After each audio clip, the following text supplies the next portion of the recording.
Welcome to aari gallery. இன்றைக்கி நம்ம வந்து மிரர் டுட்டோரியல் வீடியோ தான் பார்க்க போகிறோம். அதுக்கு முன்னாடி சப்ஸ்கிரைப் பண்ணாமல் இருந்தீங்கன்னா சப்ஸ்கிரைப் பண்ணிக்கோங்க. மறக்காமல் பெல் பட்டனையும் கிளிக் பண்ணிக்கோங்க. இப்போ நம்ம வந்து மிரர் ஒர்க் எப்படி பண்ணுறதுங்கிறத பார்க்கலாம். ஃபஸ்ட்டு நான் வந்து இதை பேஸ்ட் பண்ணிக்கணும். ஏன்னா நம்மளுக்கு ஒர்க் பண்ணும்போது சைடில் ஸ்டிச்சஸ் போட வரைக்கும் கொஞ்சம் நகராமல் இருக்கணும். அதனால் கொஞ்சம் கம்மியாகவே போட்டுக்கலாம், அதிகமாக போட வேணாம். ஏன்னா ட்ரை ஆகிறதுக்கு நம்மளுக்கு லேட் ஆகும். ஸோ ஒர்க் வந்து நம்மளுக்கு லேட் ஆகும். ஸோ அதனால் கம்மியாகவே போட்டுக்கிறேன்.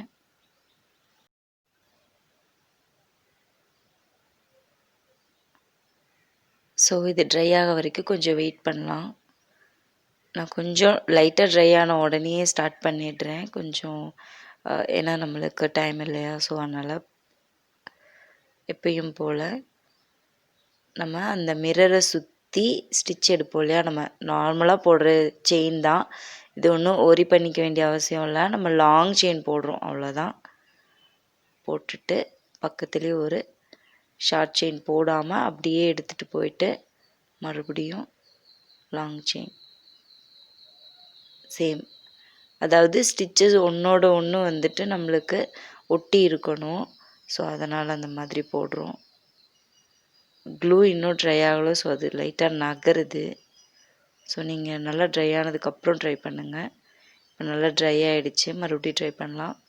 அதாவது ஃபஸ்ட்டு ஸ்டிச் போட்டோம் இல்லையா, அதுக்கு கொஞ்சம் தள்ளி மறுபடியும் ஷார்ட் ஸ்டிச் போட்டு மறுபடியும் திருப்பி பின்னாடி எடுத்துகிட்டு வந்துட்டு நம்ம போட்ட ஸ்டிச்சுக்கு கொஞ்சம் கொஞ்சம் தள்ளி தள்ளி நம்ம ரவுண்டாக போட போகிறோம். இப்போ கண்டினியூஸாக மறுபடியும் short stitch, again long stitch, short stitch எடுத்துகிட்டு போயிட்டு மறுபடியும் நம்ம எந்த ஸ்டிச் போட்டிருக்கோமோ அதுக்கு கொஞ்சம் தள்ளி தள்ளி முன்னாடி முன்னாடி கொண்டுட்டு போகிறோம் நம்ம ஸ்டிச்சஸை. அவ்வளோதான். சேம் அதே தான். மறுபடியும் லாங் ஸ்டிச்சு, ஷார்ட் ஸ்டிச், இதே தான் வந்து சுற்றி வர்ற வரைக்கும் நம்ம பண்ணிகிட்டே இருப்போம். எந்த டிஃப்ரென்ஸும் கிடையாது. இந்த மாதிரி பண்ணும்போது கொஞ்சம் தள்ளி தள்ளி பண்ணிக்கோங்க. நான் ரொம்ப பக்கத்தில் பண்ணிகிட்ருக்கேன். நீங்களும் அந்த மாதிரி பண்ணலாம். பட் அது லாஸ்ட்டில் ஃபினிஷிங்கில் ரொம்ப டஃப்பாக இருக்கும். ஸோ நீங்கள் தள்ளி பண்ணிக்கோங்க. ஃபுல்லாக முடித்ததுக்கப்புறம் நம்மளுக்கு லுக் இப்படி தான் இருக்கும். ஸோ இப்போ என்ன பண்ணலாம், அப்படியே கண்டினியூஸாக நம்ம நாட்லாம் போட்டு எடுக்காமல் சுற்றியும் வந்துட்டு செயின் ஸ்டிச் போட்டுக்கலாம். இங்கே இந்த ரவுண்டு ஷேப் பார்த்திங்கன்னா தெரியும். அந்த ஃபினிஷிங் வந்ததுக்கப்புறம் தான் நீங்கள் வந்து செயின் போடணும். இப்போ நம்ம செயின் போட்டுக்கலாம். நம்ம ஆல்ரெடி வந்து long chain and short chain போட்டதில் லைட்டாக ஹோல் இருக்கும். அந்த ஹோல்லையே வந்து செயின் போட்டுக்கோங்க.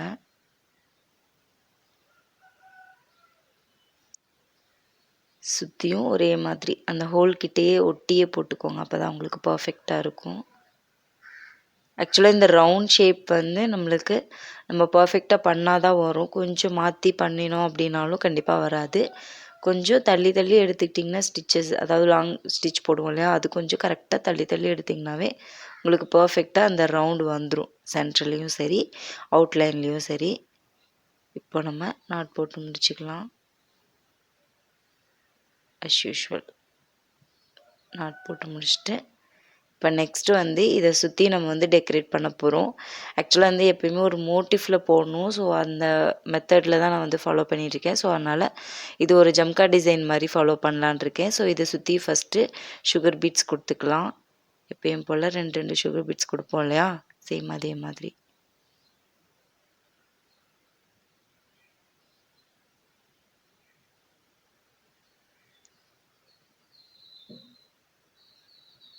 ரொம்ப பொறுமையாக கொடுத்துட்ருக்கேன். ஸோ நீங்கள் ஸ்பீட் கொடுத்துக்கிறதுனா கொடுத்துக்கோங்க. ஸோ சேம் ஃபுல்லாக முடிச்சாச்சு. இப்போ ஸ்டோன் செயின்ஸ் அட்டாச் பண்ணிக்கலாம். நான் கொஞ்சம் பெரிய ஸ்டோன் தான் எடுத்திருக்கேன். நம்பர் 22 எடுத்திருக்கேன் ஆக்சுவலாக. நீங்கள் அதை விட சின்னது எடுத்தாலும் ஓகே தான். ஏன்னா நம்மளுக்கு அந்த ஜம்கா டிசைன் வந்து கொஞ்சம் பெருசாக இருக்கும்னு தோணுச்சு. ஸோ அதனால் நான் கொஞ்சம் பெரிய சைஸ் எடுத்திருக்கேன். சேம் எப்பயும் போல் ஒரு செயின் விட்டு ஒரு செயின் நம்ம லாக் போடுவோம் இல்லையா, சேம் அதே மெத்தட் தான் நான் ஃபாலோ பண்ணுறேன். எனக்கு எஸ் டைப்பில் போடுறத விட இது ரொம்ப பிடிச்சிருக்கு. ஸோ அதனால் நான் இதை ஃபாலோ பண்ணுறேன். சேம் லாக் போட்டுட்டு மறுபடியும் எடுத்துகிட்டு போயிட்டு அடுத்த செயினுக்கு சேம் இதே தான் ஃபாலோ பண்ணணும் லாஸ்ட் வரைக்கும். கொஞ்சம் பெரிய செயினாக இருந்தால் உங்களுக்கு பெண்ட் பண்ணுறதுல ரொம்ப டஃப்பாக இருக்கும். நீங்கள் சின்ன செயின் கூட யூஸ் பண்ணிக்கோங்க. ஃபுல்லாக முடிச்சுட்டு காட்டுறேன். ஸோ ஃபுல்லாக முடிச்சாச்சு. ஆக்சுவலாக வந்துட்டு இதை சுற்றி மறுபடியும் சுகர் பீட்ஸ் வச்சுட்டு அதுக்கப்புறமா நம்ம இந்த இடத்துல ட்ரா பண்ணியிருக்கேன். ஃபுல்லாகவே நம்ம ஒரு மோட்டிஃபை நான் ட்ரா பண்ணிட்டேன். இந்த குந்தன் ஸ்டோன்ஸ் எல்லாமே ஒட்ட வச்சுட்டேன். அதுவும் நல்லா ட்ரை ஆகிடுச்சு. ஆக்சுவலி நம்ம இந்த இடத்துல எப்படி செயின், அதாவது மேலே ஒரு செயின் கொடுத்தோம் இல்லையா, அதே மாதிரி தான் கீழேயும் கொடுக்க போகிறோம். சுகர் பீட்ஸ் கொடுக்க போகிறோம். ஆக்சுவலாக இந்த சுகர் பீட்ஸ் எல்லாமே நம்ம வந்துட்டு ஒரு மோட்டிஃபாக கன்வே ஆகணுன்றதுக்காக மட்டும்தான். ஸோ சேம் ஒர்க் தான் மேலேயும் பண்ண போகிறேன். ஸோ அதுக்கு முன்னாடி different type of mirror works பார்த்துடலாம். அதாவது மறுபடியும் ரவுண்ட்லேயே வந்து சிம்பிளாக எப்படி பண்ணுறது அப்படிங்கிறத பார்க்கலாம். சேம் அதே மாதிரி தான் நம்ம 5 லாங் ஸ்டிச்சஸ் போட போகிறோம். 5 லாங் ஸ்டிச்சஸ் போட்டதுக்கு அப்புறமா நம்ம வந்து சுற்றி ஒரே இடத்துல இருந்து அப்படியே முன்னாடி ஸ்டிச்சஸ் கொண்டு போனோம் இல்லையா, அப்படியே கொண்டுட்டு போகாமல் இன்னொரு வே இருக்குது. ஸோ அதையும் நம்ம பார்த்துடலாம். ரொம்ப ஈஸி தான் நம்மளுக்கு இந்த மெத்தட் ஆக்சுவலாக. இப்போ வந்து நம்ம ஃபஸ்ட்டு போட்டோம் இல்லையா, அந்த லாக்குக்கு கொஞ்சம் தள்ளி ஒரு ஸ்டிச் போட்டு அப்படி கொஞ்சம் தள்ளி கொண்டுட்டு போய்க்கலாம். அவ்வளோதான், வெரி ஈஸி. நம்ம வந்து திருப்பி ரிவர்ஸ் எடுத்துகிட்டு போயிட்டு ஷார்ட் ஸ்டிச் போட்டு மறுபடியும் எடுத்துகிட்டு வர்றதுக்கு பதிலாக நம்ம என்ன ஸ்டிச் போட்டிருக்கோமோ அதுக்கு கொஞ்சம் தள்ளி முன்னாடி நம்ம ஸ்டிச் போட்டுட்ருக்கோம். இப்போது சேம் அதே தான் ஃபாலோ பண்ண போகிறோம்.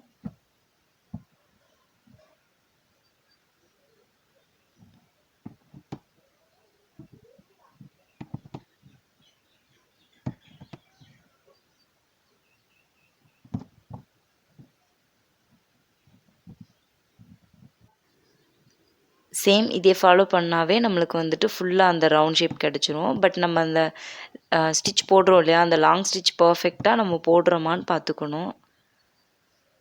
கரெக்டாக நம்ம அந்த ஃபஸ்ட்டு ஸ்டிச் போட்டதுக்கு முன்னாடி தான் போட்டுட்ருக்கோமா இல்லை அதுக்கு முன்னாடி போயிட்டோமா, அதை மட்டும் நீங்கள் பர்ஃபெக்டாக ஃபாலோ பண்ணிட்டீங்கன்னாவே உங்களுக்கு அந்த ரவுண்ட் ஷேப் அழகாக வந்துடும்.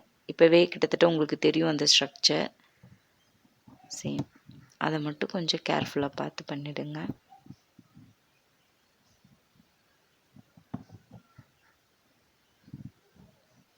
ஃபுல்லாக முடிச்சாச்சு. நெக்ஸ்ட்டு வந்து சுற்றியும் வந்து செயின் ஸ்டிச் போடுவோம் இல்லையா, செயின் ஸ்டிச் போட்டுக்கலாம். ஸோ சேம் அதே தான்.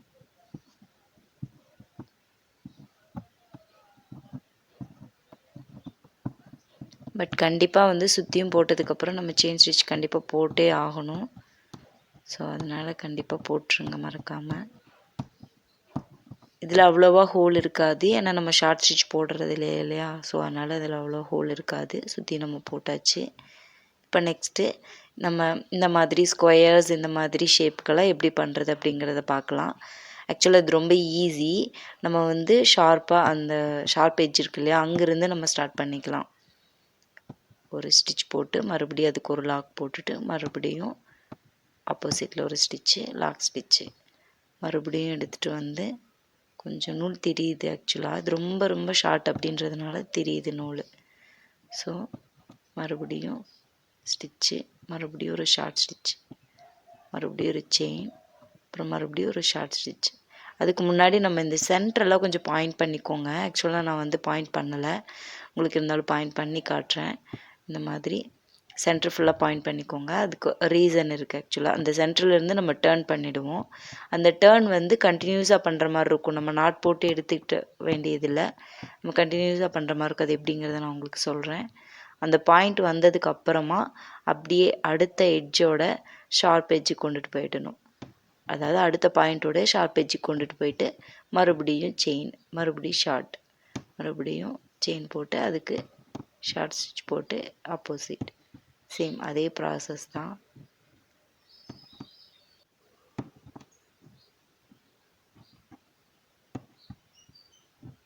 சேம் அதே தான் மறுபடியும் கொண்டு போய்க்கலாம். அதுக்கு முன்னாடி இன்னொரு சைடு வந்துட்டு கொண்டு போயிட்டு பண்ணோம் அப்படின்னா நம்மளுக்கு இன்னொரு பர்ஃபெக்ஷன் கிடைக்கும். ஸோ அந்த ஜாயின்ஸ் கரெக்டாக இருக்கணும் நம்மளுக்கு, அப்போ தான் நம்மளுக்கு ஈஸியாக இருக்கும் பார்க்குறதுக்கு. இல்லைன்னா பர்ஃபெக்ஷன் இல்லாத மாதிரி ஃபீல் ஆகும். அப்புறம் மறுபடியும் நம்ம பிரிச்சுட்டு பண்ணுவோம். ஸோ இது பண்ணும்போதே கரெக்டாக நம்ம பண்ணிடணும்.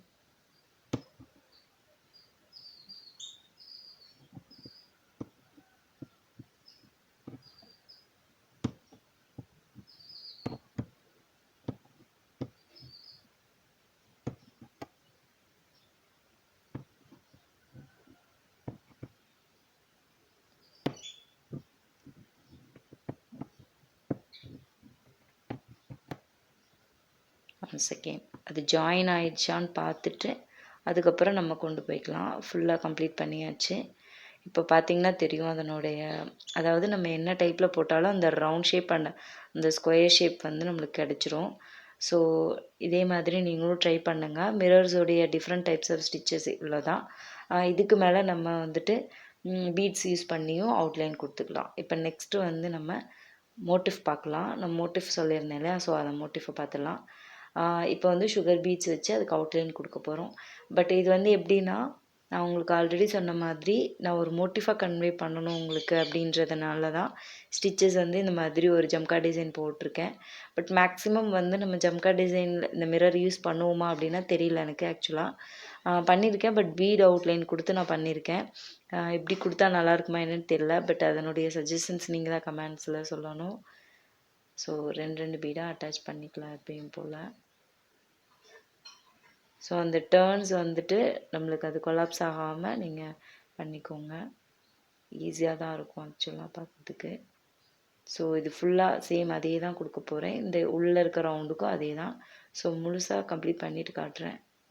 ஸோ ஃபுல்லாக கம்ப்ளீட் பண்ணிவிட்டேன். ஆக்சுவலாக நான் வந்துட்டு எதுவுமே பேலன்ஸ் வைக்கல. ஃபுல்லாக உள்ளே வந்துட்டு நம்ம வந்து அதாவது மைக்ரோ பீட்ஸ் சொல்லுவோம் இல்லையா, மைக்ரோ பீட்ஸ் வச்சுட்டு கம் வச்சு ஸ்டிக் பண்ணியிருக்கேன். பார்த்திங்கன்னா தெரியும் மைக்ரோ பீட்ஸ் தான் இது.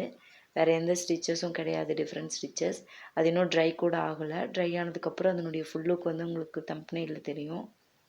மிரரில் வந்து சின்ன சின்ன ஃப்ளார்ஸ் எல்லாம் போடலாம். பட் நான் ஒரு சின்ன ஒரு மோட்டிஃப் மாதிரி, அதாவது ஜம்கா டிசைன்ஸ் மாதிரி போடலாம் அப்படின்னு தோணுச்சு. ஸோ அதனால் இது மாதிரி ட்ரை பண்ணியிருக்கேன். ஸோ இது நீங்களும் ட்ரை பண்ணுங்கள். உங்களுக்கும் பிடிச்சிருக்குன்னு நம்புகிறேன். ஸோ நீங்களும் ட்ரை பண்ணி பாருங்கள் கண்டிப்பாக. வேறு ஏதாவது ஐடியாஸ் இருந்தாலும் எனக்கு வாட்ஸ்அப் பண்ணுங்கள். மிரரில் வந்துட்டு ஃப்ளார் அண்ட் ஜம்கா டிசைன்ஸ் தவிர வேறு எதுவும் எனக்கு ஐடியாஸ் பெருசாக தெரியல. ஸோ அதனால் கீழே வந்துட்டு லைட்டாக நம்ம குந்தன் ஸ்டோன்ஸ், அதாவது ஃப்ளாட்டில் இருக்கும் இல்லையா, அந்த குந்தன் ஸ்டோன்ஸ் தான் வச்சுருக்கேன். நம்மளுக்கு இது பார்க்குறதுக்கு ரொம்ப லுக் அழகாக இருக்குது. இது ட்ரை ஆனதுக்கப்புறம் தான் அதனுடைய ஃபுல் லுக் தெரியும். ஆக்சுவலாக அது கொஞ்சம் ஒயிட் மிக்ஸ் ஆன மாதிரி இருக்குது. ஸோ பார்க்குறதுக்கு ரொம்ப நீட்டாக அழகாக இருக்குது. ஸோ இதே மாதிரி மிரர் ஒர்க்ஸ் நீங்களும் ட்ரை பண்ணுங்கள். ப்ளவுஸ் ஃபுல்லாக கொடுத்தா நல்லா இருக்குமா என்னன்றதை எனக்கு கமெண்ட் பண்ணுங்கள்.